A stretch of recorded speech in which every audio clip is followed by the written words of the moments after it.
Believe it or not, there are actually a surprisingly high number of video games based on real-world card games. Pokemon TCG Live, the Yu-Gi-Oh games, the Bakugan games, Magic the Gathering Arena, that one game that comes free with your Xbox, Sexy Poker, that's the second video in a row that I've made the exact same joke, and then there are the video games that are completely original card games all on their own. Hearthstone, Slay the Spire, Marvel Snap, the League of Legends one, and of course there are also a lot of games that include real-world card games as side content, like Super Mario 64 DS, Like a Dragon Infinite Wealth, and a third example. And then there are also a lot of great examples of complete, fully developed games that have absolutely nothing to do with cards that also contain brand new, wholly original card games included as side content. Cause, I mean, who's gonna stop the devs from making that shit? Anyway, that's what I'm here to talk about today, because I have been interacting with a lot of these card games, and also because, well, I'm just gonna be honest with you guys, I waited way too long to start on this video and I couldn't come up with a better idea. One of the most recent examples of card games in video games, and the one that basically inspired this entire video, comes from the recently released, Final Fantasy VII Rebirth. Queen's Blood is a 1v1 card battle side mode included as a part of the latest installment in the Final Fantasy VII Remake project. It was initially meant to be a much smaller part of the game, but the devs at Square Enix liked the minigame so much that they massively expanded on it, adding a ton of cards, a progression system, multiple optional story events, and lore for some reason. And thank God that they did, because this game is fucking awesome. The gameplay of Queen's Blood sees the player facing off against NPCs in 1v1 card battles where you try to take over as much space as possible. Each card has the ability to claim a unique pattern of adjacent territories, as well as a number denoting how many points the card is worth. You can only place cards in territories that you own, and whoever has the most cards at the end of the game wins. Of course, it's actually a lot deeper than just that. Every card's pattern is completely unique, and they all interact with one another and the board as a whole in creative and interesting ways. Several cards also have special abilities that allow them to do things like delete enemy cards, upgrade your own cards, or summon new cards directly into your hand. This game is a lot of fun with a complex gameplay loop, a ton of strategy, and several viable playstyles, and I can't help but play a few rounds every time I find new opponents. And of course, Final Fantasy VII Rebirth isn't the only Final Fantasy game to invent a great card game. Final Fantasy VIII's Triple Triad is one of the most iconic original card games to ever come out of a video game. So naturally,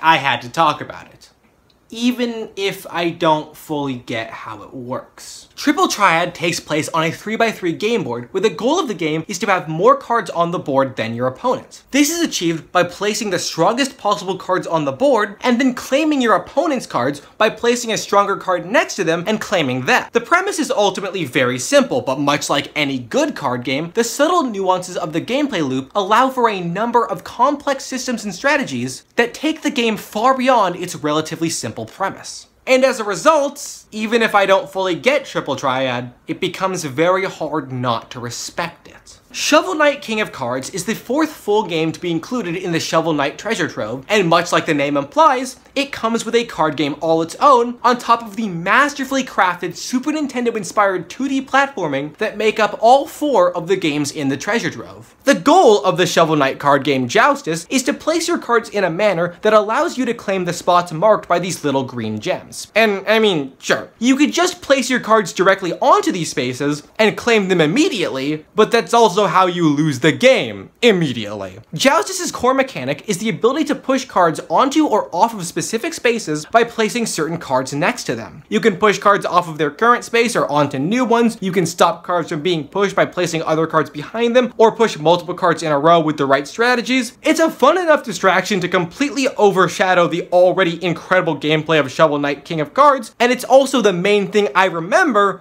when thinking about Shovel Knight Treasure Trove's final DLC. Club Penguin is a very mediocre mobile game, two surprisingly fun DS games, a Wii game nobody ever talks about, and most importantly, a widely beloved browser-based child-focused MMO that was taken from us all too soon. And it also had one of the most fun and iconic original card games in video game history. The original Club Penguin's Card-Jutsu mode saw players pitted against one another in 1v1 Card-Jutsu battles that basically boiled down to elemental rock, paper, scissors. Water beats fire, fire beats ice, ice beats water, the YouTube algorithm beats my ass, and everything is right in the world. Get 3 of a kind or beat your opponent with 1 of each element to win, and grind this shit out until you get your black belt. There's actually a surprising amount of depth and strategy to this game, despite being based almost entirely on rock, paper, scissors with a few key additions, and I probably spent hundreds of hours on just Card-Jutsu as a kid. I even had some of the cards in real life, because apparently some people wanted to pay money to play a free game. I actually got them as a birthday gift years before I ever started playing Club Penguin, so I just kind of pretended they were Yu-Gi-Oh cards.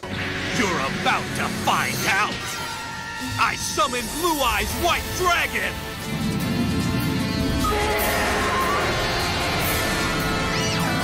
Oh yeah? Well, I summon Penguin with hot sauce! And speaking of card games that ultimately just boiled down to rock, paper, scissors, the Yakuza series has one all their own. It's not exactly a secret that the Yakuza franchise is a treasure trove of side content, and several games in the franchise feature real-world card games like poker, blackjack, koi-koi, and ochikabu. And Yakuza Kiwami in particular features a wholly original card game all its own, and it's really something.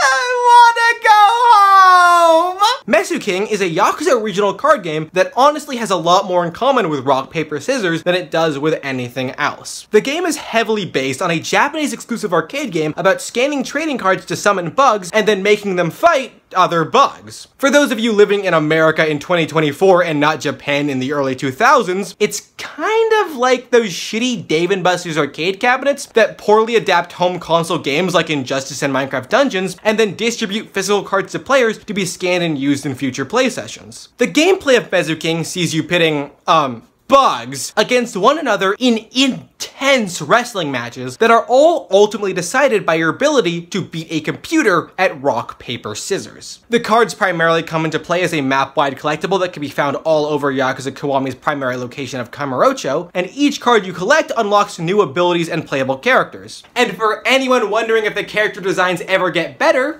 I can assure you that they only ever get worse. The minigame as a whole is a really awkward and uncomfortable experience, but I promise that the rest of the Yakuza franchise is nowhere near this weird and perverted. It's just this one minigame. And also the phone sex minigame, and the Tinder minigame, and the adult video store minigame, and that one cutscene in Yakuza 4, and the strip club.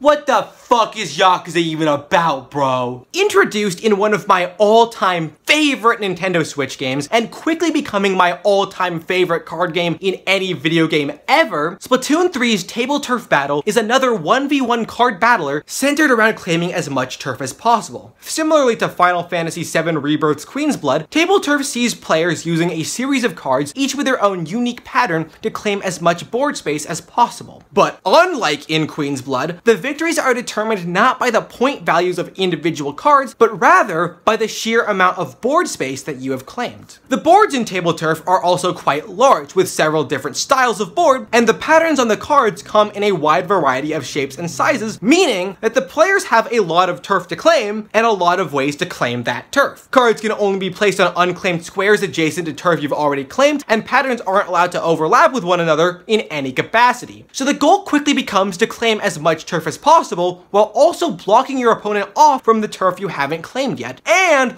also ensuring that you have enough free space left over to maximize your remaining cards in the final stretch of each battle. The core gameplay loop of Tableturf is a lot of fun and a perfect companion to the core gameplay of the entire Splatoon franchise, but it's also quite similar to a board game that I had as a kid called Blockus. Did any of you guys ever play Blockus? It's basically the exact same thing, but with less pieces, more players, no random elements, and only one board type. Oh, and also, Blockus is a game that you play with your friends and family, while Tableturf Battle is a game that you play with, oh.